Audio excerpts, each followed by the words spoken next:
को मालूम होगा कि 2015 से ये 26 नवंबर को संविधान दिवस के रूप में बनाने का निर्णय भारत सरकार ने किया था। तब से ये हम इस दिवस को संविधान दिवस के रूप में मनाते हैं। उससे पहले हम जानते हैं कि दो दिवस हमारे 15 अगस्त और 26 जनवरी दो दिवस अब हमेशा मनाते रहे। तो ये भी एक तरह से राष्ट्रीय पर्व के रूप में मनाया जाता है, क्योंकि भारत की आज़ादी को बनाए रखने के लिए संविधान का बहुत महत्वपूर्ण भाग हिस्सा रहा है।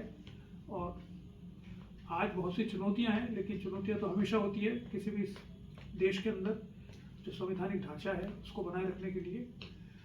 लेकिन सबसे बड़ी खुशी की बात यह है कि जो हमारा संविधान बना था, वो संविधान के बारे में अगर आप थोड़ा कॉन्स्टिट्यूएंट असेंबली को अगर आप थोड़ा पढ़ें, संविधान आप जानते हैं कि 1945 में जो मिशन कैबिनेट मिशन था, उसने ये प्रपोज किया था कि भारत में हमें एक संविधान बनाना चाहिए। अगर भारतीय लोग चाहते हैं कि भारत आज़ाद हो, तो वो ये पहले बताएं कि वो आज़ादी के बाद किस प्रकार से सरकार बनाएंगे, उसका स्वरूप उनका क्या है। तो कैबिनेट मिशन ने ये सजेस्ट किया था कि भारत को एक संविधान सभा बनानी चाहिए।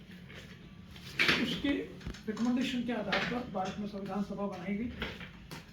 बीच में चूंकि उस समय भारत पाकिस्तान विभाजन नहीं हुआ था, तो जो भारतीय संविधान सभा बनी 1946 में, उसमें पाकिस्तान जो आज है उनके लोग भी थे और भारत के लोग भी थे, तो वो एक पूरे भारत का संविधान बना रहे थे। 15 अगस्त को हम जानते हैं कि भारत और पाकिस्तान दो देश बन गए। तो कुछ लोग जो कि पाकिस्तान में जाना चाहते थे, संविधान सभा के सदस्य भी करीब 70-80 वो लोग छोड़ के चले गए और वो पाकिस्तान की संविधान सभा के सदस्य बन गए। उसके बाद के समय में भारत में जो लोग थे, उन्होंने भारतीय संविधान को निर्मित किया। कॉन्स्टिट्यूएंट असेंबली की डिबेट्स अगर आप देखेंगे, आजकल तो अब तो अवेलेबल है, उसके 6-7 वॉल्यूम से बड़े से, कभी मौका मिले तो आप भी यहाँ रखिए। क्योंकि जो आज भी जो भारतीय संविधान के बारे में बहस आती है, बहुत से नए नए इशू सामने आते हैं, उन सबको किसी न किसी रूप में संविधान सभा में बातचीत उस पर हो चुकी है। ऐसा नहीं कि कोई नई बात सामने आई हो। उससे मालूम पड़ता है कि संविधान सभा में जो लोग थे वो कितने स्ट्रगल के बाद और कितने पढ़े लिखे लोग थे, जिन्होंने संविधान सभा में सब तरह के संविधानों का अध्ययन करके और भारत की परिस्थिति को देखते हुए एक संविधान को बनाने का प्रयास किया। आप देखेंगे, आपको पता है कि संविधान, चूंकि बहुत बड़ा संविधान बनाया जाता है, तो संविधान को एक व्यक्ति नहीं बना सकता, तो उसके लिए बहुत सी कमेटीज बनाई गई। सबसे पहला महत्वपूर्ण हिस्सा संविधान का जो है, भारत संविधान का, उसके लिए आप देखेंगे जो सबसे पहली मीटिंग संविधान सभा की हुई, उसमें जवाहरलाल नेहरू ने भाषण दिया था। वो भाषण आधार है संविधान का। उसमें उन्होंने ये बताया था कि संविधान जो हम बनाने जा रहे हैं, वो हमारा नया देश जो होगा, वो देश किन सिद्धांतों पर चलेगा, उसका एक लिखित स्वरूप हम प्रदान कर रहे हैं। तो किन सिद्धांतों पर चलेगा, इस पर नेहरू ने बहुत अच्छा एक भाषण दिया था, बहुत सी बातें बताई थी। और वो सारी बातें वो थी जो पिछले 25-30 सालों में जो राष्ट्रीय आंदोलन चल रहा था गांधी जी के नेतृत्व में 1920 के बाद में, जब पहली बार ये डिमांड उठने लगी थी कि भारत को स्वतंत्रता मिलनी चाहिए, उस समय से जो बातें सारे लोग, जो नेतागण थे, जो भारत की आत्मा का प्रतिनिधित्व करते थे, उन लोगों ने जिन बातों को सोचा कि भारत को आज़ादी क्यों मिलनी चाहिए और आज़ादी मिलने पर हम क्या करेंगे, उन सब के विचारों का सारांश नेहरू ने अपने उस भाषण में रखा है। इसलिए जब हम संविधान पढ़ते हैं तो हम कहते हैं कि संविधान का जो सबसे पहले प्राकथन है, उसको हम पढ़ते हैं। आप जानते हैं, हम सब लोग सबसे पहले कहते हैं इससे हम कमिटेड हैं। लेकिन वो प्राकथन बना कैसे, वो शब्द जो उसमें आए और जो आइडियाज उसमें आए कि हमको राज्य ऐसा बनाना है और राज्य के नागरिकों को ऐसा देना है, वो सब आइडियाज राष्ट्रीय आंदोलन की धरोहर है। ऐसा नहीं कि वहाँ पर बैठे कुछ लोगों को ऐसा विचार आया कि सबको स्वतंत्रता मिलनी चाहिए, न्याय मिलना चाहिए, किसी ने कह दिया न्याय मिलना चाहिए, किसी ने कह दिया कि स्वतंत्रता मिलनी चाहिए, इससे नहीं आया।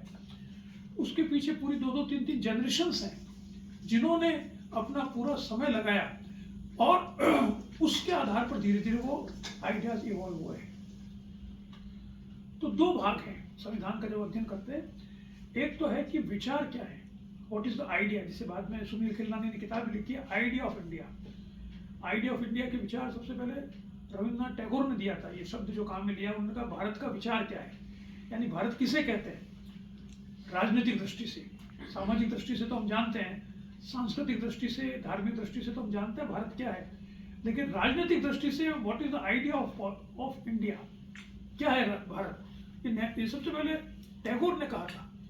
और अभी हाल ही में जो पुस्तक आई थी सुनील खिलनानी ने, उसने लिखा था आइडिया ऑफ इंडिया, अंग्रेजी में बहुत अच्छी किताब है, उसमें काफी बहस हुई।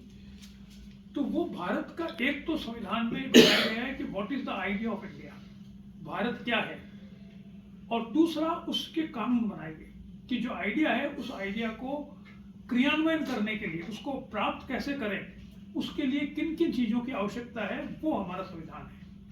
तो संविधान को पढ़ते समय केवल प्रावधान ना पढ़े कि ये हम जो है फंडामेंटल राइट्स हैं, ये अमेंडमेंट प्रोसेस है, ये वो है, ये सब अगर अलग तरह से पढ़ेंगे, अगर कोई आप स्पेशलाइजेशन कर रहे हैं वो अलग बात है, तो हमको समझ में नहीं आएगा क्यों है।